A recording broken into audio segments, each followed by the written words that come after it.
whaatoanga a le tua ai panga wale ai se au fai ngā luenga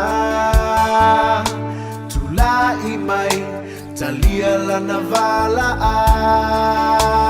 au ngā lue nei a oiai so avanoa e tala I atu le tala lelei a Yesu ia whaaola ina o tangata uma ua tutau ona o ngalue mo Yesu tala I atu le tala lelei e waleilo I le amasala ia au ngofie e fai alona fina ngalo ta ua tu I tangata ua la talona toia fio mai olona fina ngalo alofa awina mai ai lona alo tongi ola mo tangata uma talalele I le lalo lagi talia nei fatua tua e te olai ia tala I atu le tala lelei a Yesu ia whaaola ina o tangata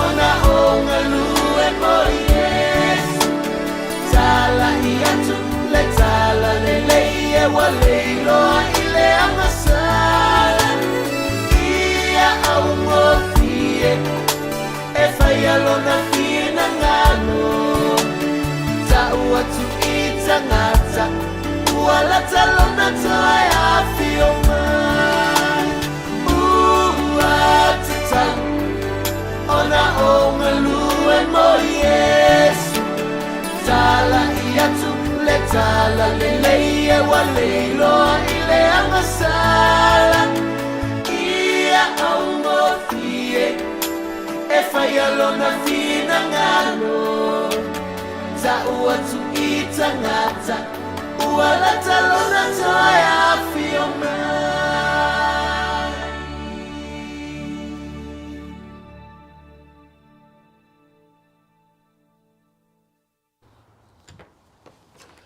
Whawhelo atu nei tula fiafi le mai ai fo I o tapo inga le nei aso e le whaawawina ni o tātou whaasoa masani e fiafi o sata I tasi il tusi o ngā luenga. Ia, mātou te talo lo manuia mai oe le nei fiafi le amtango ni mai aso. A whai fo I o lo o tātou whesanga I nei fiafi a o lo o e whia ngai mamawhitianga po le alava. Ia, o le mātou talo I pa I atu le nganga wha maisi o le tua. Ia I lātou manawa o si o tātou o tunu o lo o whia ngai ma wha noanga. Ia po le maliu mo le oti po whalawalawe tupu ia po le alava. O le mātou talo ia fua I atu le file mu o le tua ala I lona nganga pa ia. A le la wha tātou talo ia o na wha awawe lo le o tātou wha soa le tusi o ngā luenga. Le tua mātou te awhi atu e tu inatu le vi inga mal wha manu, mal wha netanga I ate oe. Wha aftai a wano lo mātou maua, mātou te le o wheilo a I le tino, ia a le mwhai o le wha o ngā ina, ia nei mea whai ngā luenga wa e wha manui ai le tua. E mātou te whisota I ai, ia ma wha tino ai, ia lau whi au malau ngā luenga e ala I lau o fionga. Ia la mātou talo wha mana mole wha manuia mai oe ngangpa ia o au mai I la mātou wha asoa le nei fiafi silo na wha manuia iau tangata. Ona o Yesu o mātou ole ma wala o toi nei. Amen. Tātou o whenga luenga masani. Sunga mona, sunga pepe, ia whapefo I Tangaloa, ia mau nei, ia ma la mātou producer, sunga mona on sai. Mā sine ama noa. Ia. Tātou whilo imnuia ma i o tātou tangata whaatuatua, o si o tātou tunu o tangata tāpuai, tangata lotu, o aso la. Lea sa ka o whansa i tāpuai, aso ngi, sorry. Le tango o telefoni, maua ma tāpuai inga, pora lava lea wala lai whaasoa ma ia whianga pa ia le tua i tangata esese, ma lanu mangangana esese. Ia e mānea mele na saunga ia tui lana talo a. Whaptai le tua i nea wanoa tau te maua a. Mau ke rei loa pe i ingi sia wango kau koe maua kau ke panga toa whai lunga o ngei lau lau a. Ale o malanga ale. A tu whatasi la ia lua whaso, fōlinga mai o le te lua whaftai le tua ono le technology. O le teknologi leo ia i leo mawheona. Tu sa pele mo lewa noe alu wharsa. A leo mawheona. Tu sa fwoi pele whelo il tino. Ia leo. Mawhsa taino. E le ngata la wele lea tātou lea ia o. Ia le tau te no whatasi. Ia nai wo, mainga. O whai si lewa le tue whelo. A le e ka ngai mai mai mua mai. Sorry. O lewa ke renga mōre ka kai whaftai le tuare. Le anu ngoi mai. Ari iso. Le whaftai a inga. Sunga mona a whaftai. O ke lai so i fua hari sko ngā monga ni au. Ai leo lewa pe mele a inga. Lewa ngā mou a whafkai o lai o ngā mai ngā ruanga re. Ia ai makawia la. O te ngai e tangata la ia kaika. Mo wha mkua makua. Ia. Ai au fulang kilo e pia whiloe. Ua maa koko. Inga leo lang. Ia inga ni leo langa li e le tu mau. Whakole si me mana ia i mele ue taimi hei ke pio lele ko whasua. Pe kau ke le malanga i Samoa, so se pae ngā le lolo lang. A lai pe o la ua kako iei o ala ua si silange ngai o tātou tangata Samoa. I tu e fia le lolo lang i lai e si sila mai. Lewa sa ngoni mona. Lewa e whai mai i le koe malanga i Samoa. Pe ali. O ise wha moe lumanga i ke koe fo i Samoa. Samoa e wha moe e malanga i Samoa. E malanga i Samoa. E le se alu ngofo. Ke le loa e le si whanga le tua. Moa uia ai longa. Makau le ilo se si to ino mona. Kari le fisili o vai ke le si Finka. Ke maa fesili mele sile ka. Real mele fifer. Ke real mele fifer ko ya. E fa tai foi le wala ngai le ki ka ko mai fa pea. Ma ka ngai mai ngai ni tato wo mai ma inga. E ta sia la wala. Le fionga le tu. Le fa sino ala le wa. Fa tai foi la le tu ma le. Ile tere le wa. Wa inga. Le ka o ki fei lo ai. Por fo i lai Samoa pe le koe fo i. Ia, fei loa. Ia o ngā. O le si whaila tadi whaingo whiere o maa ua lo. O le afu. Pe awhina ngā loile. Pe awhina ngā loile. Pe tala Jacob. Silinga o maa silime kia so. Ai fa pe awhina ngā loile tua e le whinga lo i ki ngā rai. E a sila fia le tu le se tupe le se mena. Ye se whinga. Wa langa usilia. Man ko langa leo fa solo leo langa ile. Wa pe ngā le mea. E fa solo ai lunga tau sama. Ia mapi koe anga ia. O tātou mafu whau i Samoa le mena. Ia la isi o le au tau tino ana tau e le te foi. Ia ono tūlanga po o soifua maloloina, ia po o... Le la leo tau motu le unga lau sirieri tu. Ono le te maua. O le ufa solo nga na retire ia le soifua. Ia. Vai ngā la whapea ia le kako viewers. Ko i ngā moanga ua le ufa solo. Le family atu. O i nei o stari o retire le ono.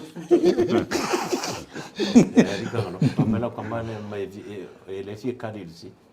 Le o kala langa mo me mona le a fi. Kalo ile tu e aulia ka o po se skai. Ia fa ile me nga fisili mai. Ia man ko hola nga i me yelo. E ia fi nga lo le tu al longo la pe makala fa ia fi nga lo le tu. Ia. Malo.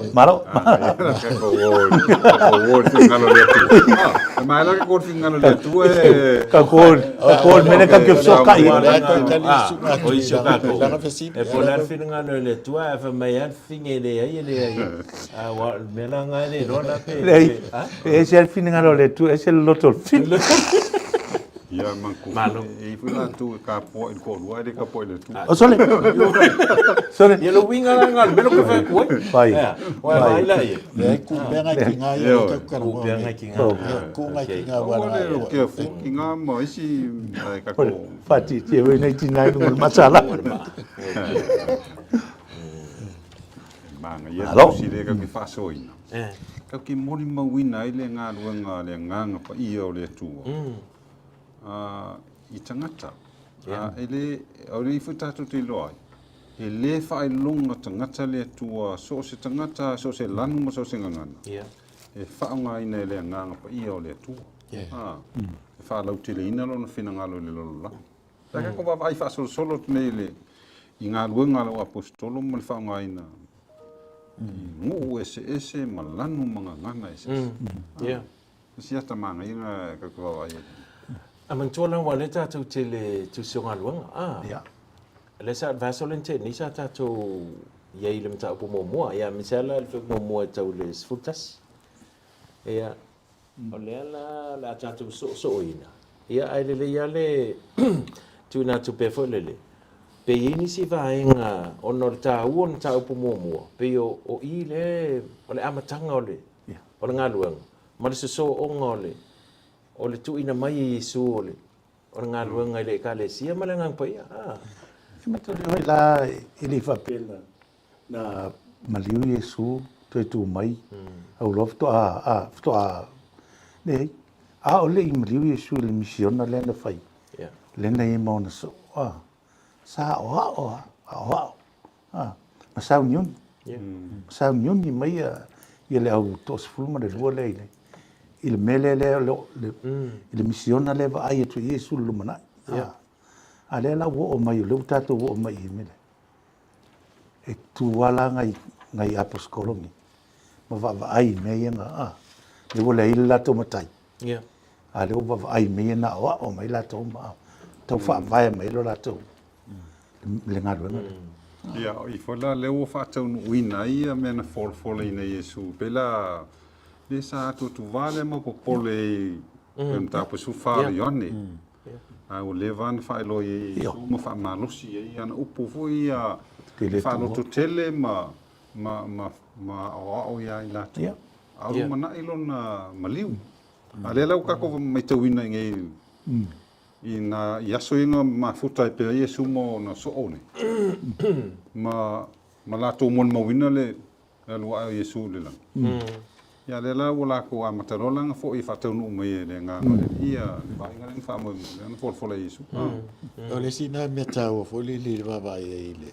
E mantua ele soifua Yesu na uma Yerusalem. Ale e fautua Yesu I ona so. Ia awar tua Yerusalem. Ai amataina le lato ngaruenga.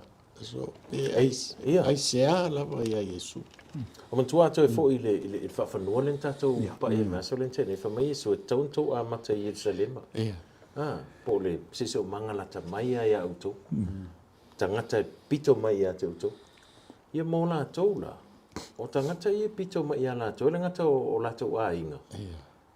A o fo le kalesia I taia. Te nunga I taia man tua la. O le to tele fo ainga o nai. O lai o ile kalesia tele. Le ala a mata ngā luanga I. O tātou wha ia le lui tau mua. O le whaasanga tau lea. O le po sawanga. Sawanga I usau mai o le kalesia. Sawaina le mea fōna. la to ia o la tu talia ina le tala le leile Ia man tua le whaingo e tele tu sia pono o le kongunga fō. O le loku fō le mea. E pi kai whapenga fō nganga le keleng kako whaalongo le kimi. Ia, le sila me foi le wae matawia la. Ele ngata ina. Ai papa ai ele fa pen fa tu Yesu o la e ei le ia le vaenga le ua apostolo i fai ale vaenga le i li fa peng kwang fongo fo okay loe ele fa siero ma se ai da so tas ke le terminalu ona o le ua boi loe lato ai ele fa ngo fien mene ai na paula le ua le fai ele lato vaenga fai poko fakas taro sanga ia aki le lopo angi si mea fai ale mele o le loto e tas inga ia fai ona awana i malo ina ia ma na ia le pitole na pa e tui o le loto fou pe tasina mea na lili tata i tele ia tai o le loto i tono o iutaia i le taimi o soifua Iesu mantua fuli fa o Iesu ia na o ngai mea la ia o e tangata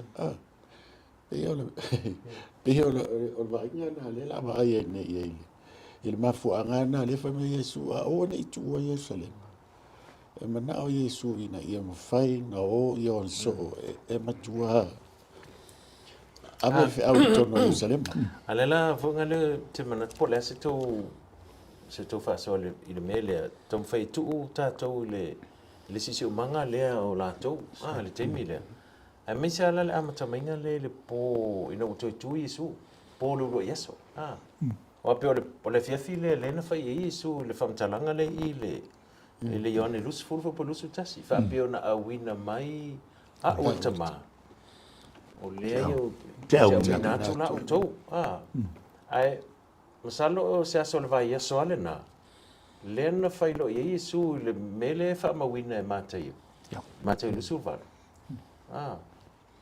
o ia te o pole malamana o lea ia o tau wō e whaila o malava maso. Whatu lao le melo te whesile tuai. Po lea se la tau langona le te mile wālanga le wa ai le mea lenga i ui a Yesu. Lea la a ono wala tau e whai.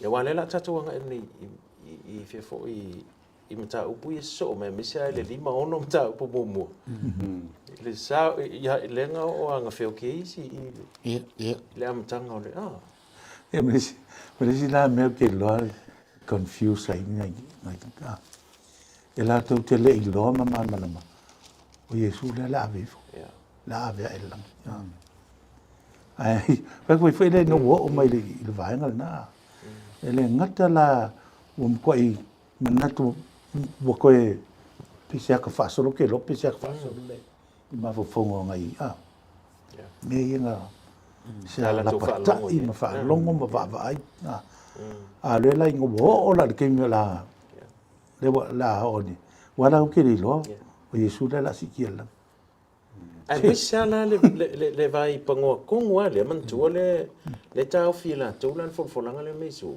il fai ungol mateo na o te ia te utou se i o la vele a le la o va to le lu mana ile le fio mai o le ngang pa ia po la ngona fo ile ala le wingon me le foi la le mele ta mo mo ke fai pa sofa le on ta po mo ia le ta mo e mana ia to ngai ngoinga le na okay Nena lato fai o lato mafuta fatasi. Ia ma lato tatalo fatasi. Ang ko wale ka kiloa o le malo si anga e mau o le ngalo dua fakasi ma tu fatasi. Ai afa pe ku koi kaskas. Ia fengo fianga mang malo le fili le te apolo ai oni na tu fatasi. Ia ko wale ka kiloa le fa pertania po le United we stand. Divided we fall. E te ilo la ni tangano. Le la fai tawan la il fai upule se fulu lua. Il fai ungol tau.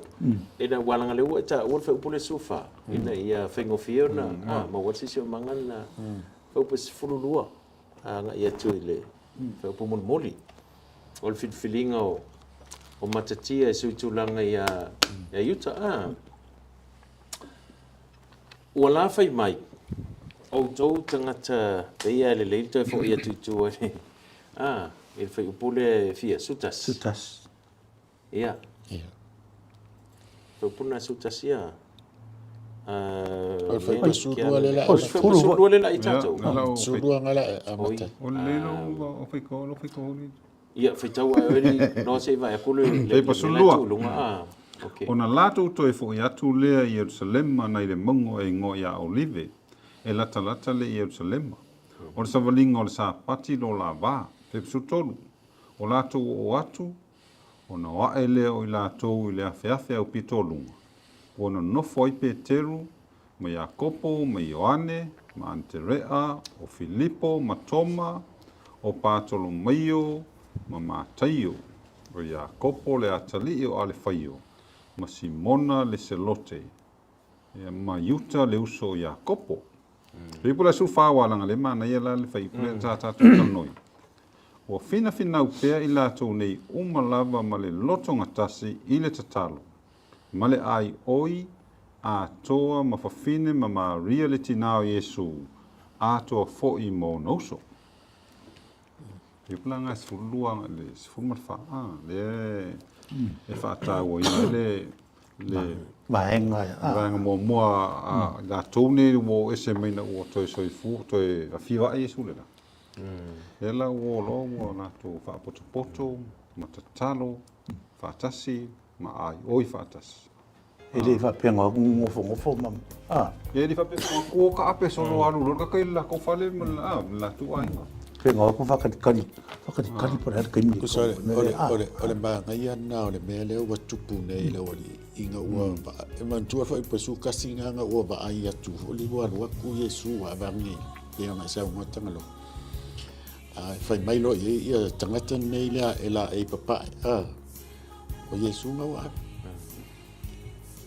Okay, Lord, kami nga walo Yesu le langi wa ia le loko le ora ia le wali ia. Wa kan ka ko wala la fa mai Yesu ka ko ia. Ka ko fo Jerusalem. Ia wa le la ko fo. Wa fo li mai le ma ke le fa mai pe o sabali o le var sa pakki. Wa ku lo le o le mo Olivia le fa mai ka pe o me la sa mai tanga lo ke mo ke.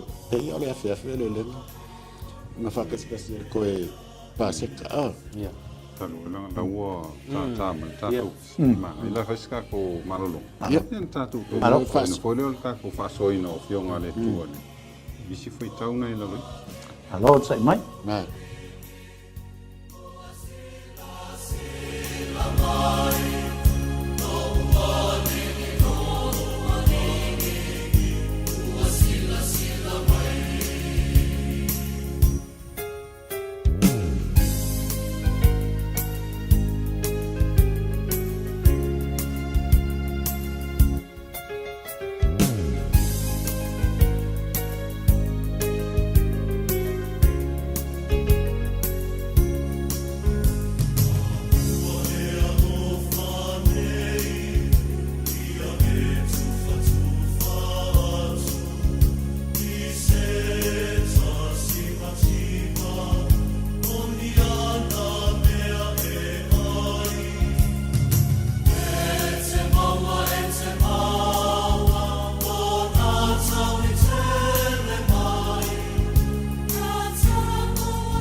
Manga ia le mele sa taua li moana. A le la atu lunga le afo. E le ata lea. Kau mo isi o manga le mele ye. Mana ngale taua i le fai upu lea e se fulu lua. Ia. Le fa me den La tu toi na te fo ye le la apostolo. I Jerusalem. Mengo. Mai i le maunga olive i po. Na le numero tele. Mount of Olives. A fa mai e pea ma le savalinga o le sapati. Tanga ila i lunga o le low screen. O le maua le siata tele na te mile sa tātou lata maile tātou iei o lea tū atu i tanga loa i lunga o le maunga o rive. Whasanga langa o i Jerusalem i le ai, i le ai la e tu mai i le whale la e lanu oro la o le that's o le dome le la o le nofuanga tonu la le sai le malu malu. Ma tuala o le sa whaatali ele o so o ma fei loa i mai su no te tu mai. A le la umale no mai role i le maunga le la toi fo i o. E tu sa i o le whamtalanga le sa wha Iesu e toi fo i Jerusalem. Just to give a landscape for le mele tatu tala no ai. O longa manga ia la o le watu le wa koe fo. Le anga fa mai wa ai lunga o le fea pito lunga. La to uma ia le au so o le kosumarkas. A to ma le tina o Iesu, ma uso Iesu, ma le loto e tasi, ma le anganga e tasi, ua fai e ala tau tausa. O se me maa e kele au. Wa e le kei fai ai al mele, e iei le mafuanga, la ua ngau ngau ai. Makaru ke pai. E le teimi o lena fai mai. Tu Iesu a maisi e ai mal masa saloa. Au i. Ia. Lo mo kingo. Wale ai se. O i le o. Lo lo ko i. Tasi lo la to loto. Ona e. O la wa ai atu le mele ale no. La o le ilo la to mutai. Ne la o wa pelo ia la. O le isu tatu fa moe moe. Pau ka ko fa moe moe le. Ko foi le. I ngana fa fa ngofia. Tatu fa moe moe le. O tatu fa tali le mena fola i mai. O le foi la vai nga wale le mo wale tatu fa so longo le faitang. Le la wo le a to su lua. O le wa lo se yuta le wo. Le ka ko lo le tala wo. Pule lo no. Pa ka fa so mari fa pela. Le la wo mo le fufonga la vanga ka unga ko e sa ili mesesi e fa tu muina la va no le yuta. Al sfila o ngale au mai ile nga se pauna melang so Yesu wa nang ko la le sia tsai ko ko ngo sa ili me ko lua e sa ili le po ai o la wa la fa tu muina la va no Le ia me pe me le sa no ia tengalo. Me vele wa fa mai fam talanga pe ti fam talanga ia. Fa ia wo ma vai atu yuta. Ma na mena fai. Ma lo na langa. O lo na faiva. O le faiva le sa la polis tonga isi e sa pe ma fuanga na lenda ta ua i sisi o manga lena e ta ua ni pepea e sisi o manga fo ile o le langona e ono sau fa vai o le atu vale misa le vale ile alo Yesu ma le lumana o le fio melenga pa e uiala o le tanoanga le temi le na fa manatu e fe po evalu Yesu e le ikadia Yesu fe sile lo so no va po ngi ai na fa Yesu e fa tali la ngang pa ia e mo we o tu le mana na the explosive power nga pe a fi fa la ngang pa yo na fa lo le tu nga lo nga mo ma ai o le si vai ngata wa pe mele sa ta uitanga lo wa le la fa solo ne fo po sul lima to fa yo e se la us fulu la to ia le na no wo tu la e pe te ru fa ile nga os fu kasi le i pe fulu lo Se lau lo se fulu isi so ia. Ele na tane fo, ele na ori. Le singa ata ka ke vai e whaanga ele tua so sesi. Pe tane, pe tamaitai, pe matua, pe le titi, po le alawa le lanu ngangana. E whaanga ele tua molon whina. Le si la mi foi le ari para le bota o tu ile. Le vanga le le tu vale a. O que le oi manatu a o le o so te mire. Pe o le mele la whakalikari la kou.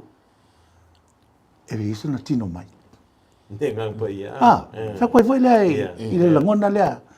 Fo loko ke le va pe io. E pe ye. E pe Yesu ia vai tino te. Sa koe ia. Me ai o siri ngai kari pe a. Ka ko sa whanga o mai le a i lang. Okay, loa ua kai pe o le va ainga le tato vai a fa tasi Yesu mo so. O le ke la kai minga mai ele masa o salo. Okay, loa ele kai milea. Ua maka nga ngoko ia o nga manu itawa Yesu. Mo la tau. Fua ile a mata o le mea lea o se mea fau lea le ola kou faia. O le whakasi fo lili a whaia la kou karsa. Kia ngana le siata maa e permele e wheme iman. Man kua ua lava ala le taiminen koe soi fume isu e whaasi fulu asu. Koe maa futa mo le uri. O whakaungu inga o maa mea inga folofole iei. Lena maliu, toi soi fuo mai aso i tolu. Koe sau fei loa i ma le uri se whaasi fulu aso len koe maa futa Yesu koe wha manatu pe Yesu. Kua lava ma tutoe kai mine nga a fio ero Yesu. Ai man kua foi la, ele le fast fulu uma aso ianga.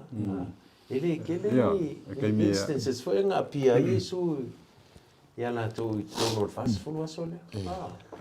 But I think the strategy dan ko le apepe. Pole le te tau titi lo fa atelo ma fo. Onga le wo ilo Yesu le la al. Longo winga lo amakanga release ma lia Yesu le mea. Inga ia uang i kongia ko le mea. Pompare. O le si lea leadership lesson for le mfinga o inga.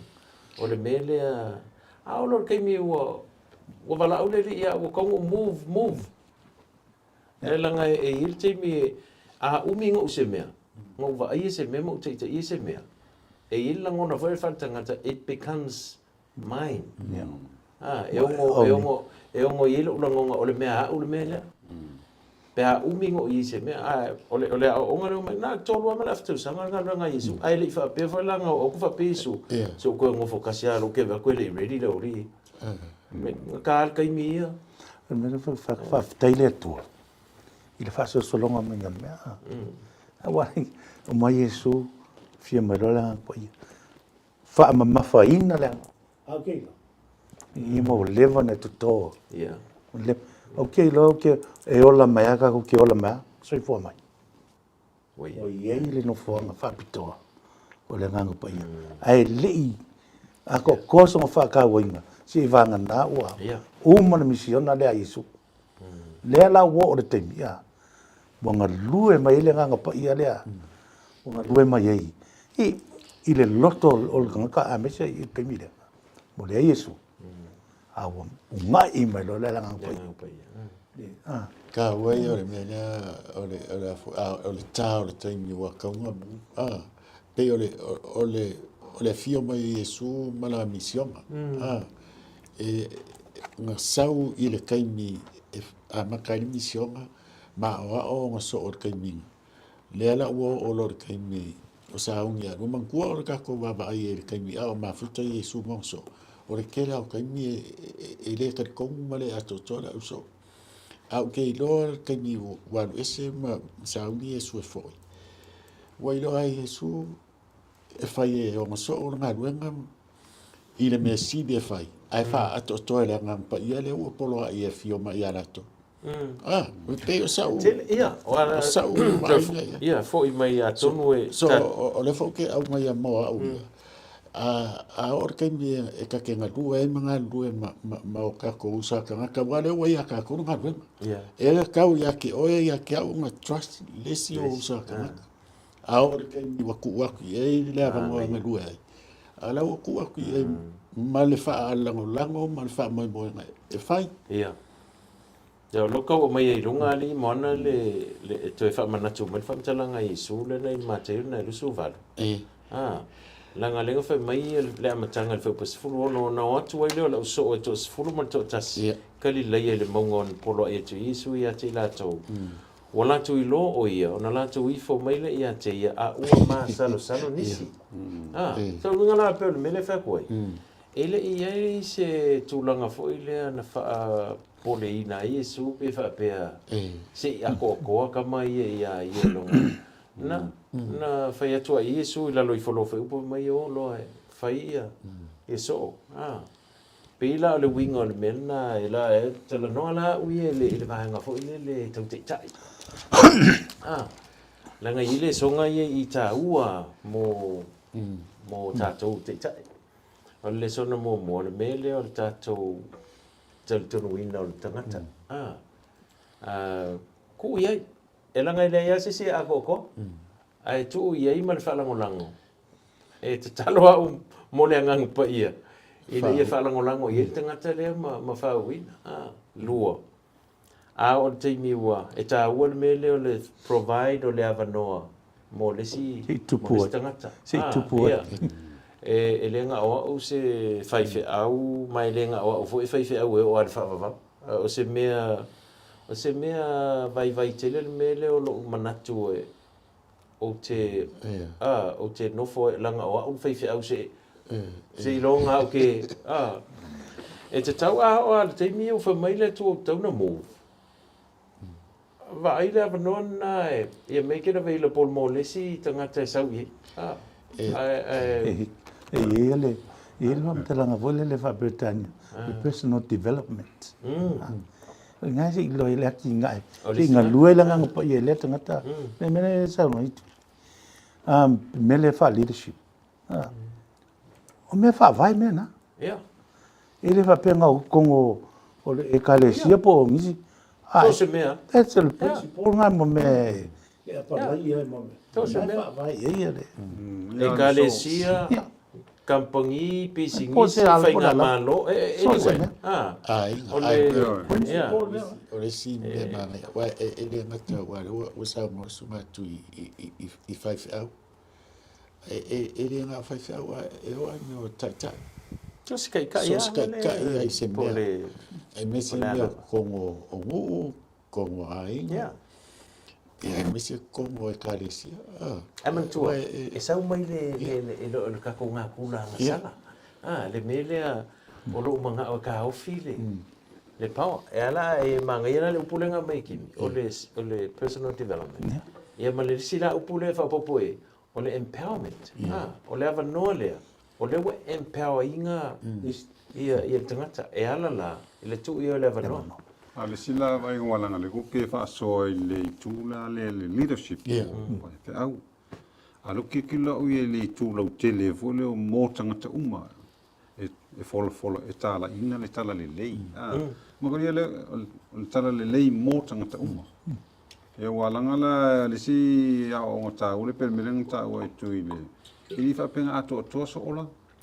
Sa tupu pea lo lato lo le lofo le tua e ala ia Yesu mo on tatu vaia le mo kia le liu ato to ina o lato talia ato to pe fora le ata de ke mo fora ka pole o le filinga sa o loto le tangata pe le filinga yut o uma ka vano ang ku ye ai sa ku mo pe alang filinga se ena pe le tala le lei yo fera le ku pa pe ka ko le so fu mo la Wa me faina e ola a po fe tonu le ke fili I lau filifilinga yas feso. Fa pe oila la wi fa fonga mai si o tatu tunu. Pe wala len tatu ka ko cultural ilme le leadership. Ona o le fai vale sa ya yuta. Le la wa mo wa ku yuta ya. A le me le pete. Kaulanga. Vai se fa wa wina le fai vale. Le ala la fai tawina la pepe ia fai upu ia. Ka vai lola mele wa pai tonu ai. E tau le fai upu mulmuli. Le la fai tau tuala le fai upu sifuru lima. E whangata le fai upu mulmuli. O na po ia na tula i pe teru I lumo lau so. O le au fai o ingoa o e na iai po ua tolu se lau ma le to aluanga fulu. O whape atu, se mai, le au soe, ua te tau ana tau nuu o le nei tusi, sa mua i whetalai mai e le nganga pa ia, i le fofonga o tā vita i a Utah. Sa whai ma te i a te ila tau e na pue i a Isu.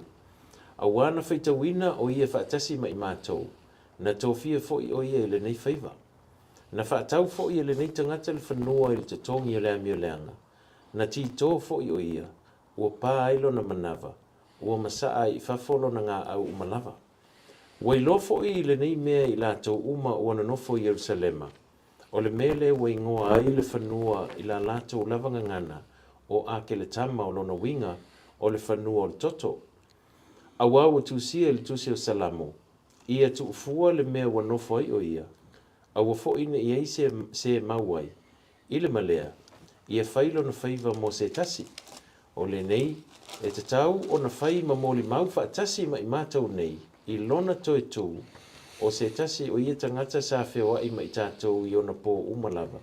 A o fe mali wa i le li o Yesu ma i tātou. E afu mai le baptisonga a Ioane. E o lava i le aso na ave na e ai o ia na ia te i tātou. O na tu mai eile i lātou o le to o lua. O Iosefa e ingoa i a Pasapa. O ingoa fo i ia. O ingoa fo i a Yuso. A toa ma matatia. Ua te talo fo i lātou ua whape atu le le ie.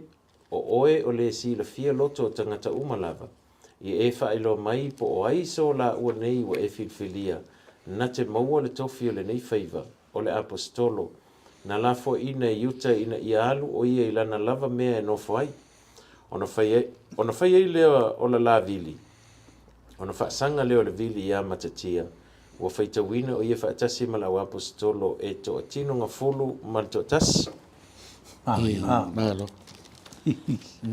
Ma e manino le le whaita ngol tu spai. Le lau tū lai me Peteru, ko lea kau mai, kau sa iri se se ngā ke pelwene tau e, ngā ke au wina le whaiva lea ngā ku ia Utah le ole.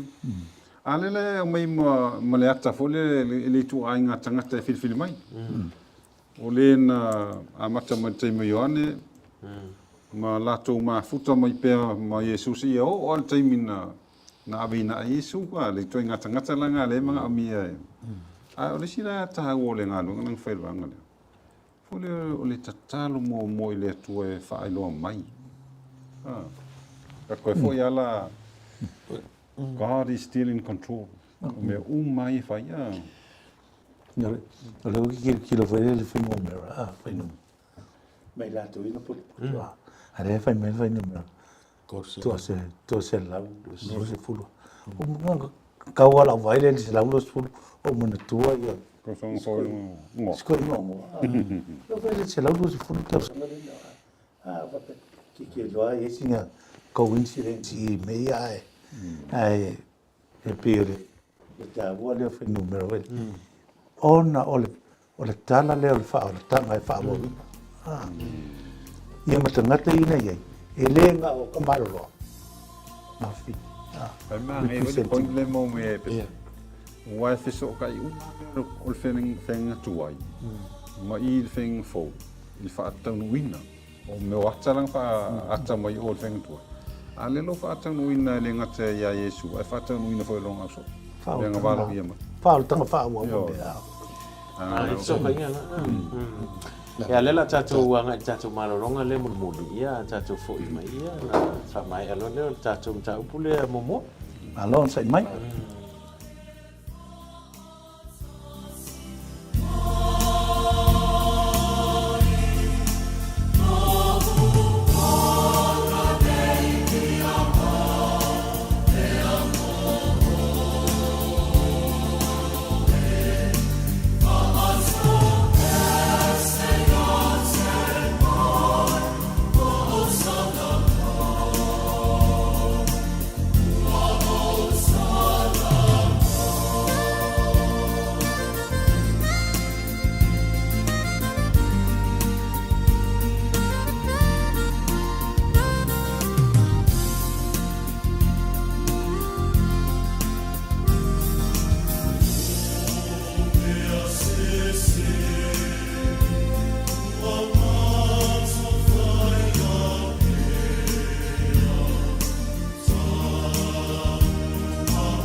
E lua vaenga ina e ta ua tangano. Ai ka tatu tele I anga I le malolonga. Vaenga mua o criteria po o ngapa ai sa fo I lunga le Le filfilinga. ai le filfilinga o le so o sui tulanga ia yuta. Mua o se tangata sa lato Mai al taimi Ioane. ia na Baptiso. lato na lua mai. Lua. Mai ma. o se tangata o tangata lea e tauna ave ma mōli mau. O le toi tū mai o Yesu. O le si tu mana ia o le tu la I mai pe telu wa ve mata I ma o si la wa matana na fa nga ia lana me alofa ile pito la le Alisi ya me pe mele le na. Vai nga ia lua.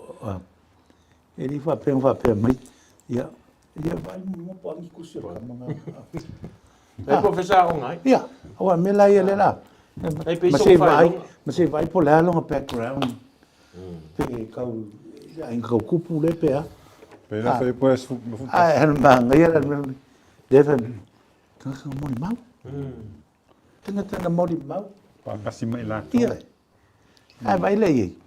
Mela le ka le fe mai ka ko kilomita. O le behind the curtain. Le nga fa kinga le o nga ngi ka. Ma le te no. Ma le moni mau. Le wo o mai le te mi le. Le wo amata na. Ko le ele I fa la lang ni o nga ma ya. na filfili mai tono se la u fulu le Ni fa la lang ni o nga. Pa wa le le mai o le na moli mau. Moli mau fa tau. Ya yes. Ai ele le practical application o le mele a pepe. Ele tulanga fo le te mi nei. Ia ma le te mi a fo na. A walo tatu lo fa vai. O tangata moli tangata sa ai tangata moli mau. Ai tu mai lo la le filfilinga. Ja. Ya le foi filfili is tangata anga sala fo. Ele a to fo. O no winga la wa pe o le mele sa folinga le sa tam fa isu mo moli le so. Fa pe o no to va ai me o le sa fa lango te inga le nga. O te mana fo ila e te tau fa pe na le. Ya. Le fa o wina o to nga luenga. Le la amata na fa te tai. Le tu langa o le fa lango ile te inga le nga mo le fausi o le nga luenga. E o ala I filinga fai. O le matua mana o mia. O le mele o le fa maoni le fa lango te inga le nga I le filinga o tangata tauna. Kolonga pa lai lo ia. Ale mana ia o le latu tatalo le fa mawina. E ma wai e sare ke lo ka kalo ia ke mi fongo. Ai sale o mar ka kalo a ko fo I mai a. Pakon ma ia o le latu tatalo. Le o me fika ko I whalango le tu o le o le ngā lua, ngā kisi la fia loto mafau fau tangata uma. E whai loa sao mai ai le nganga pa ia le tu o le tatau. Wai whai la le ata leng whaminga whaasanga I le vili le matatia. Mangi. Le manga ia mele fam kalanga le a si le fia le tuolo. Ma ko ai kiro ngi fisili nga fai o po ngi ke sa boy e ko fo ka ilo malo. Ma le kakalo le. Ma ko ai ku fa fe ngai ala ngai. Tu fa fe ngai langone. Te talo le mai. Bo te talo le tua. E na te pule me uma. Mana sa le sila fia loto tangata. E se mamau me le nga fai mai ri. Le fai isu. Ya. Le kaula mafau I le ngā luenga le tuo I loto mafau. Ke mafau le kala vole le Samuel o le filifilinga o le whanga o Yese le sesi e whaim kupu. Le nga whai mai le au wai me lau li mako le King of Leaf. a whaka whai le whai mai le o le tangata wa I pao. Au le tua sila le loto. Pe whala le akau I. Le lau mai whalau li e kōlua. A le leila o I le langa le ua o mai whakasi le vanga le matatalo whaatasi le tua mai la tu talo. Le tua e kisira e whae loa mai a le o I le sia ka mai ure mua ko so se me whai e whalango lango al ka inga le li. Ava felan million manga I kalo e uma e. Ai o sol por kikiko. Wa langa e kele kupun menga. A maka kakalo, fai u kakalo. Yo. Nau le tuanga sifia. Ele precisa que mga le sa le YouTube. Aboni ia vel sua fole tu a fe me fare kom. Ata ko foi lá. Awa le ka fa no kala on fa mtalanga le se Jeremia te fa manatu pele upule a. Pale ole no to. Ole no ko me fa ole. E ma fa yang o manga ia malu upu manga ia kakalo manga ia le a. Ai atu mai dona filinga. Awala le tatu te mo yelo toi fa ia tu le malanga te mini. Waso ia sa fa ngale vi. Alvi. Pena no pulsi. Ia. Awa ole mesili le sai lo la tu ia e awala mai ele le filfilinga le tua o le awala le fa nga tatu te mine le fa nga e tatu ia le democratic system foi le o le mai ele majority vote on tatu te tonu le o ina la le ia wai le si se tatu ato to le filinga le tua po fe ye a le majority o lo no winga tatu te tonu a fa ina fa langolango man se lau pasene o tangata nei I le tua il te talo le na fai ma le fifilinga ma le vote le la fai o le majority la a tu no vaenga le tau la lata le me le filinga lo le tua fa kula wala le ua fa kingo e kalesia you know po le lava e fai me fifilinga ya man ko foi la lang ke mo fo ku spa ya tanga ya man ko foi mga ongon u sila ko up ye ngo sa edu mga sila ko tu ai le manga o fingalo le tu ai manga la ko pelal mele le ka u fai mo ye le sa u tui le fai ko pul langi le kemi ngai ai ali ala me wala fo le tu si le fiel no to ma fo fa le ngai le ka policy kemi le mo pe fo me ko pul ko na vela ko manga ongole male sa mo ko apolonga ya la ko pulanga ko manga pe le ka le ka o mai e ka ua ya tia o le mele ele fai upasu fa le mele o fai e ka pe mele ko fa so mai lamta fina le famkalanga le fai mai i luka na no fo fa testasi da fa fere ma fina o i le talo ma le loto tas ma le nganga tas so o se mea ka ua mo au i le mele o fai ele au apostolo i ole ku fa kasi o la ko loko ole ko fa pe angele si o ngai ala si di kai pe le mele nga ma wo kai ni ava kasi mai Yesu manguar ke do kai mi le si fia Yesu le finga o la to lo to po si o la ko si ole ala wai ole lo te tasi le wai Atui ale ale fam te langa Awele a fa Britania fe buna lo suma le lima. Yok kilo ko ko vanga na. Fam te langa na e balan fa sa mole i fe mai. Na la fo ina yuta. Yeah. E o wale o fa li un fa Britania pela o fa li un le new international vision.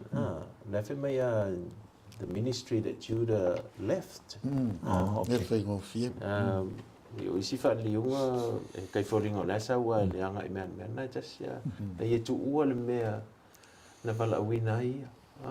Polo na vala au. Filinga lang fa ya. Filinga. Yeah. Ai le si fe au ta o le ke mo mo le talo. Pe aka kalu. Pela talo vanga le nga ko specifica le talo le manga onga fa pito. E fa lo mai se fe ka wi le kofi le o le apostolo mango vole ka ke mo le tus pe ese o mai me lo fa tanga taitas.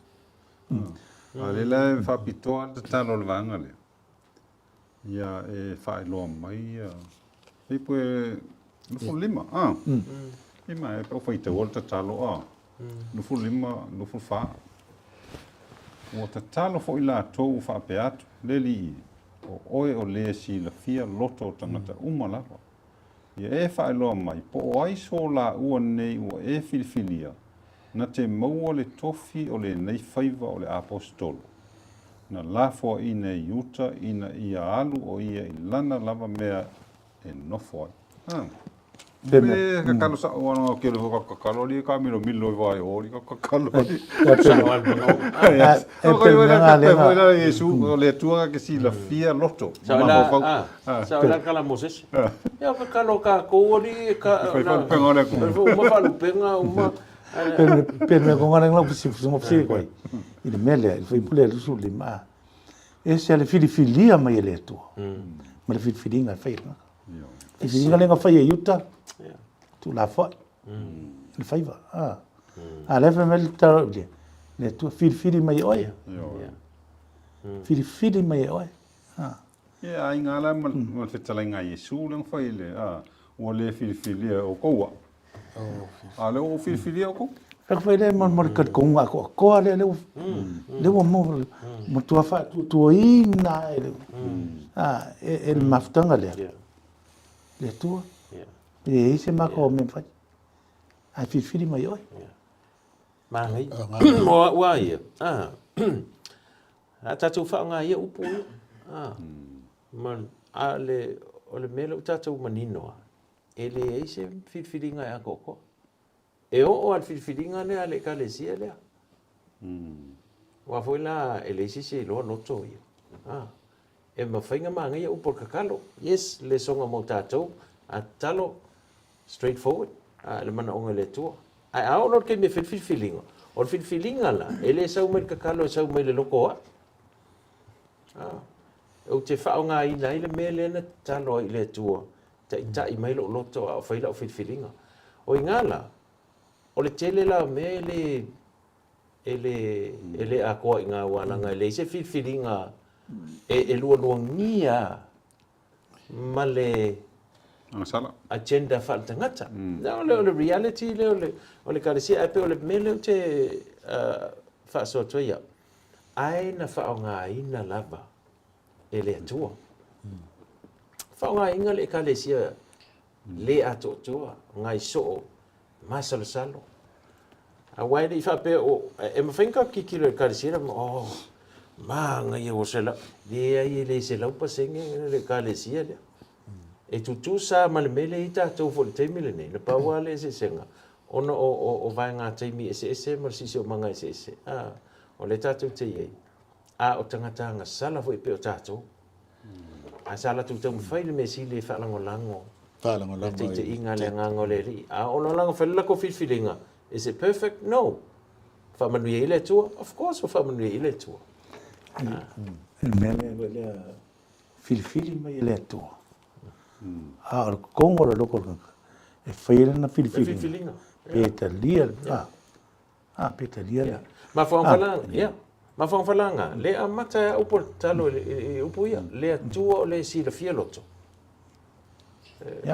So songi meo le la whiwhiringa. Whiwhia le a, le whai tu au whiwhiringa. Ko mai lona le reality o whainga whiwhiringa ia. O le kele o whainga whiwhiringa, o whea kongo e whawai ei. E whaavai lungo o le melenga kalo e te tai meile, walanga I te me whaasino meile tua le meile loko. Kaika. E makua e whainka. E whainka ngo ka whaia le whiwhiringa lea ka ki karikongo. Mantua le mai paulu. O le mea o te manatu e te tau na whai. Tusa man te inga le tua e umai. O e se le mea uwhai. O ngana o le kauala lea. Ile te inga o le whaalenganga. Male fale tino. Manga ia hari. E manga ia la whalangolango le whiwhiringa le ele atua whiwhiringa. Whalangolango le pai. E waringi I whalangolango le ko mai mara poko whapikoa mangi criteria o le. A walanga resi meanga e ingi whalangolango e whiwhiringa. La awa kakalo ele atua. So soingi mai whiwhiringa. Ala e mawhawhau. Nanga whaora ka lele. E le whekau I me le marga ka lele. E le whakoi foi le e. Vaenga mun muli le ana tolo le mesto whaaso mun muli. E si ta ua mo le vaenga le leadership mo le whiwhiringa o e iei teimi. E le li whae le tele o whiwhiringa. E le tūlanga fo I le ina ia whaamalia ina ai le tangata. ia po e filifili o ngo sisi mafuanga mo wa ia o le mea moni ale mena that's a reality Whakangaka, e whakangaka o le au onga le wa mai a whaia e tau mawhai muli ta i le mele e au mai le nganga i le mawhau e ono le whai ngofi e le mena e au mai le nganga ai o le tala le leia e fofo le nganga i si whawhitau li le tate manatu ia i on tula i mai i le whiwhiringa le peo whai pa wala le mea whai le la alna e ala le whatutua pe a whai wa e manatu ba te tonu o te inga le nganga sa pe uma e o whai ki o ingai oe a e sili atu lo moe le po Pai loa la ke ma sa e whaia le whaalongo te inga na le nganga nei lo sisi mea ia langa lu mai ta tu timi a ma tu fa so mo le ta fa ingol ta pule mo mo ia mo au lava la ia fa ftai foi le i le ngā ruenga le nganga pai e mori mai ai e mori mai ai ma tu e fa manatu mai a te au e le ngā e le ngā o ika o le nganga pai le so son malo si ia te filfilinga fai e uia lai loka leo sika i ke loka ia ma ai fa tai o le e tu lata mai a ke ka inga pele se vani Moa. Mi uma mo o le fe aule o mai.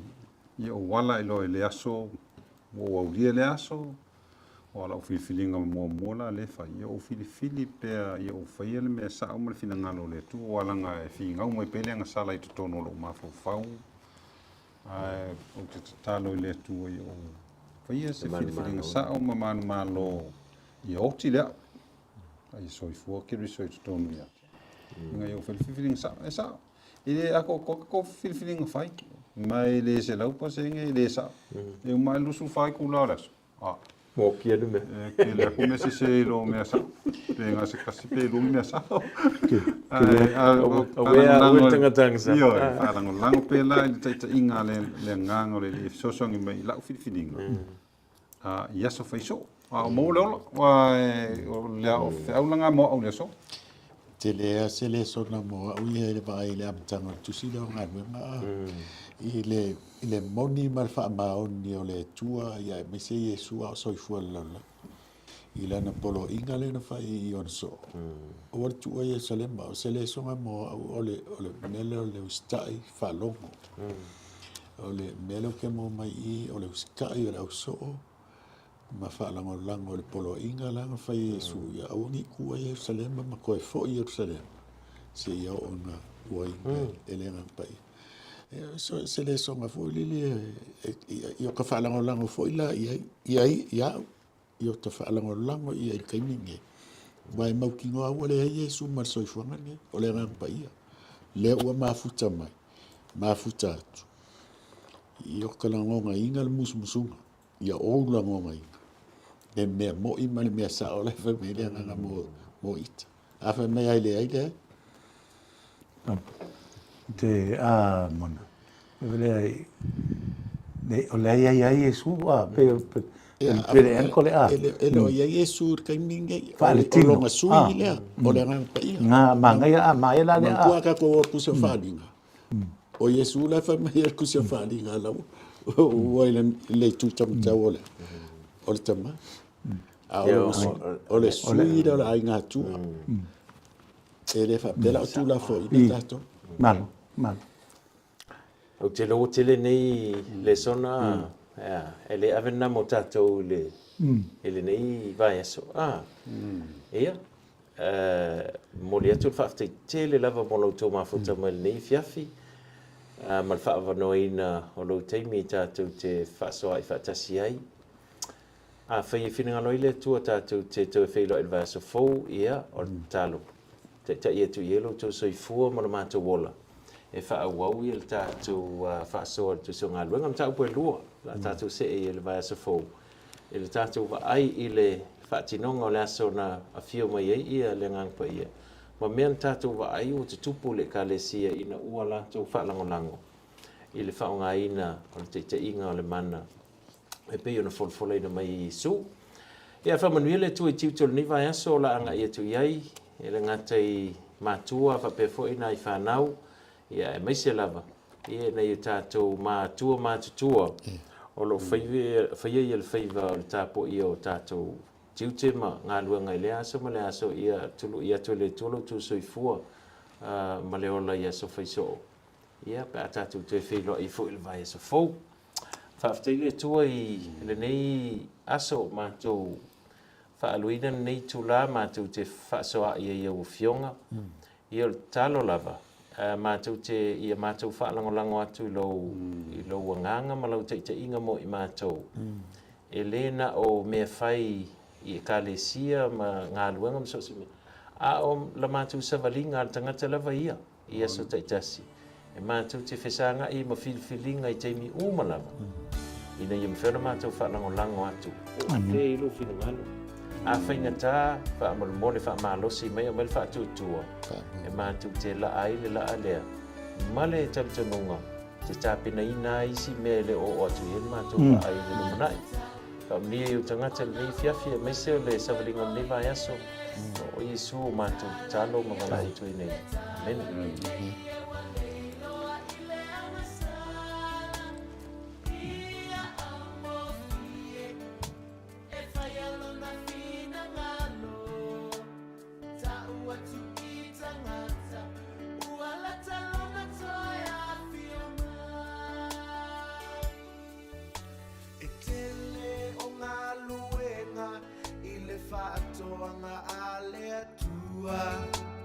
Ai panga wale ai se au fai ngā luenga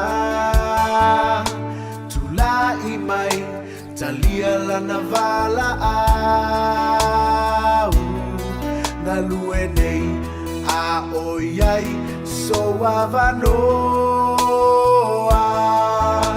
e tala i atu le tala lelei ai Fa'aolaina o tangata uma tutau ona o ngalue mo Yesu tala iatu le tala lelei e waleilo ile amasala ia au fie e faialona fina ngalo tau atu Tangata, uala talona toya fio mai. Olona fina ngalo alofa, awina mai ai lona lo. Tongi ola mo tangata uma. Talalele ilena, e manuia ile lalo lagi. Talia nei fatuatua e te olai Ia tala i atu le tala lelei ai Yesu Ia fa'aolaina o tangata uma tatau ona o ngalue mo Tala iatu le tala lelei e waleilo ile amasala Ia au ngofie e whaialona fina ngano Tau atu i tangata Uala talona toi a fio mai te tau Ona o ngalue mo Yesu Tala iatu le tala lelei e waleilo ile amasala Ia au ngofie e whaialona fina ngano Tau atu i tangata Uala talona toa